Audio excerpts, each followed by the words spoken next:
Welcome to the Simplified Year podcast, designed to support a rhythm of remembering what matters and releasing what doesn't through the sacred act of simplifying. This is a monthly episode where I'll do an overview of what we're covering this month in the Simplified Year rhythm, share some insights into what this journey can look like, and also, hopefully, help you not to feel alone no matter how your journey actually looks right now, because trust me, I've been there and I get it.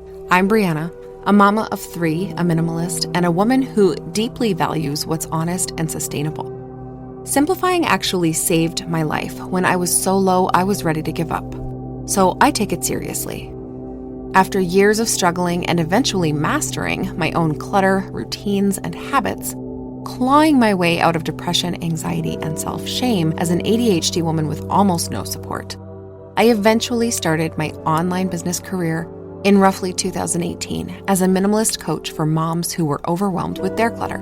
Today, I'm still wildly passionate about helping other women simplify so they can live joyful, fulfilling lives with less stress and more ease.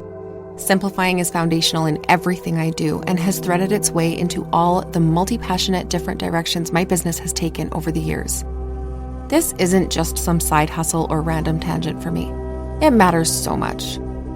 The Simplified Year rhythm is the result of almost a decade of my learning, implementing, and simplifying my stuff, my calendar, my business, and more, and then helping other women to do the same. I created it to repeat every year while still meeting you right where you are each time you return. I created this podcast to anchor you into that rhythm and call you back to it each month. Let's get started. Welcome back. It's August, and I know this month's focus can stir up all kinds of resistance, but also a lot of excitement. Who doesn't get hopeful when some guru talks money, right? And now we're talking money. Finances, subscriptions, expenses, budgets. I know these feel like curse words. And I want to start with some full-bodied truth that most people don't want to talk about. Money stuff brings up shame. A lot of it, especially for women. This is due to centuries of patriarchy and pre-women's rights beliefs that have been passed down for generations. And if you're already juggling motherhood, neurodivergence, business building, healing work, or just being a person in a world that costs a lot to exist in, this topic might make you want to run, or you might be drooling a little if you're ready for solutions. Let's start with this reminder. You're not behind. You're not broken. You are not even bad with money. You just haven't been taught how to meet money as an equal. You've been taught to avoid it until it screams at you. You've been taught that you're too emotional to handle it, or that someone else should be doing it for you. But I believe that looking at your numbers is sacred work. And yes, it can also feel like scrubbing out an old wound. It is personally my least favorite thing, even above cooking, which I am both terrible at and hate doing. But let's talk about why it matters and how to approach it with something other than dread. To face it without dread, first, we have to acknowledge where we are so we can work our way up. Shame often starts in the spaces we've abandoned, and money is one of those spaces that so many women leave unexamined for too long. I have totally been guilty. Maybe you sign up for a bunch of courses or memberships in a flurry of hope and you haven't logged back in since. Maybe you're swiping a debit card and avoiding checking the balance because the numbers feel scary. Maybe you're still paying for something from 2 years ago, a subscription, because you forgot or you didn't want to deal with the cancellation process. Or maybe it's not that you don't look at your bank account, it's that every time you do, your nervous system goes into overdrive and fear and overwhelm keep you from doing anything to change it. It feels like your numbers are judging you, but they're not. They're just trying to talk to you. Knowledge is power, right? We've all heard this. And numbers are just information. Money carries neutral data. What we project onto it is where the shame lives. So what if we just stopped projecting? Easier said than done, I know. That's why there's an entire month of the Simplified Year rhythm dedicated to getting your feet on solid ground with your finances. If you've been avoiding money stuff, let me say this clearly. Avoidance is not laziness, it's protection. Avoidance cycles are usually trauma patterns. Avoidance is a pattern our nervous systems learn when something feels too big to handle. And many of us, mainly those raised as women, especially in religious or patriarchal systems, were taught that money was either someone else's job or something we couldn't be trusted with. And if you grew up with money scarcity or chaotic finances or even just a lack of transparency around money in your household, then you probably internalized that money is mysterious or dangerous or hard. So naturally, you avoid it until you can't, right? This process is not intended to shame you out of that cycle. It's an invitation to recognize it as an old pattern and then gently, intentionally choose a new one that includes self-trust and sovereignty with your money. Looking at your numbers is not punishment. It's an act of devotion, literally self-care. It took me a long time to understand this. Making the time and paying attention to your finances is devotion to your future self, your nervous system, your goals, and to the legacy that you want to leave behind. Self-trust is built in the tiniest moments of honesty with ourselves.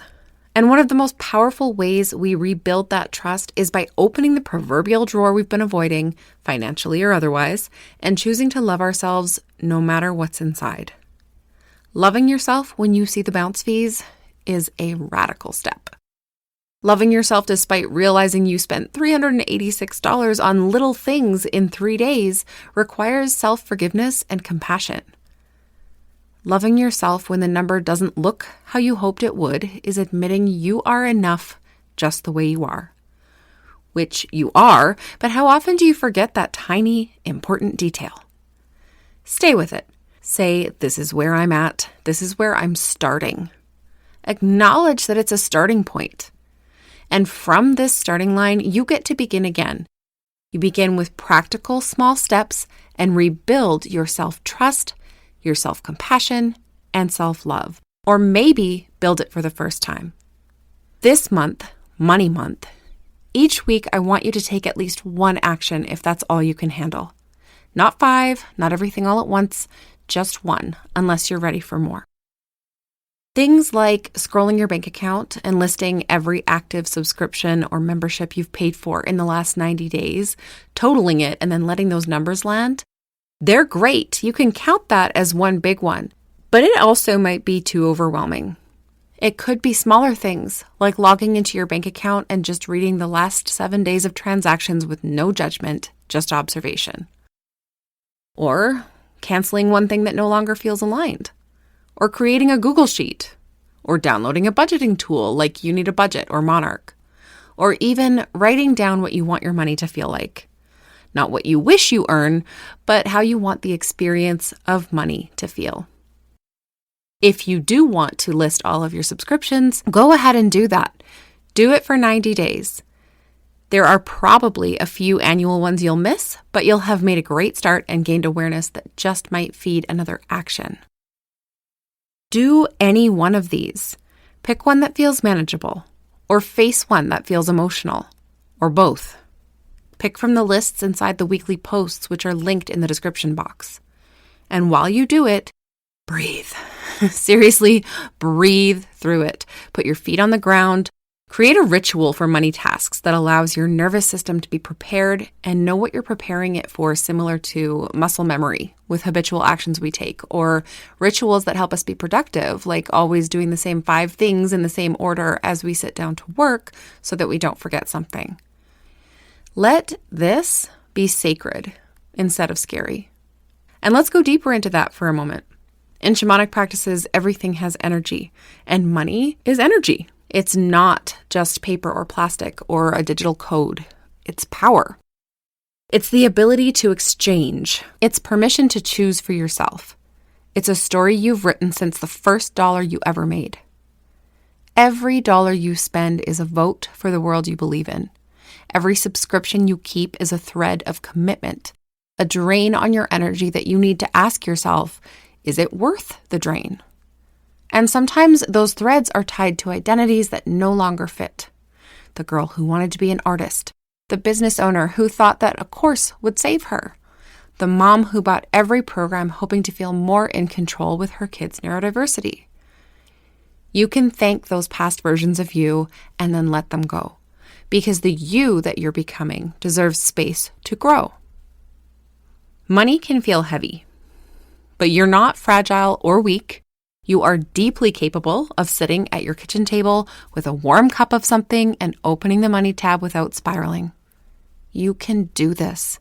And every time you choose honesty over avoidance, every time you stay present for 5 minutes longer than usual, every time you cancel something you no longer need, you are building a foundation for a simpler, more sovereign life. And I don't know about you, but that is the kind of wealth I want. Just remember, this is not about perfection. It's not a one and done. It's not about budgeting every penny, unless that feels good to you.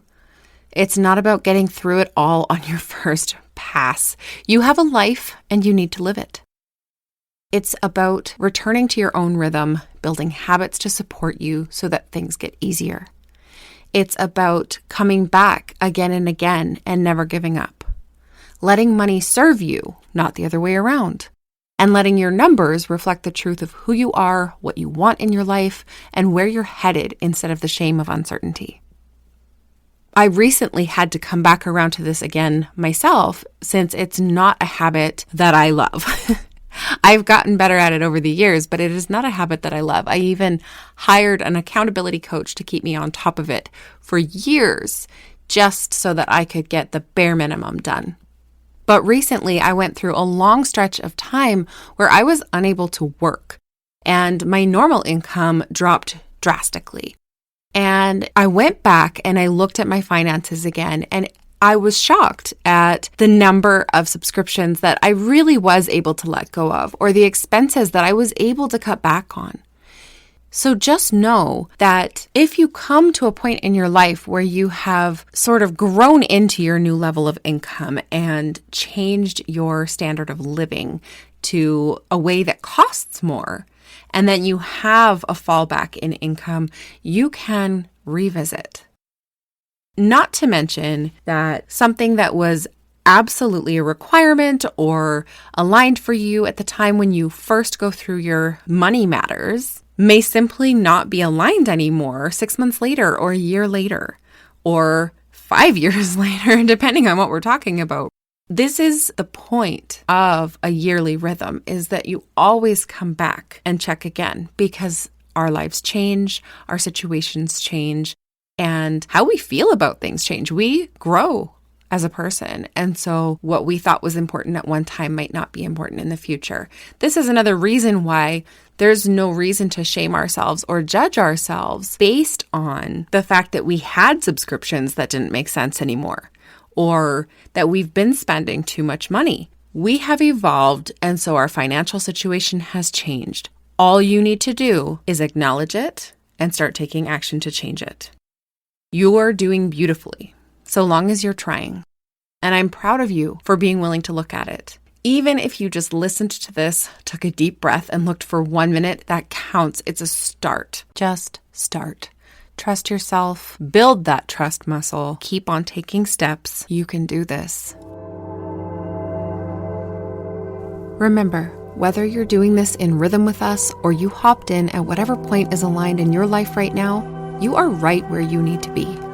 Head over to the Simplified Year Rhythm tab on the Substack publication, which is linked in the show notes, and do a quick search for the area of your home or life where you need the most support, or for the name of the month we're in right now. I'll talk to you next time.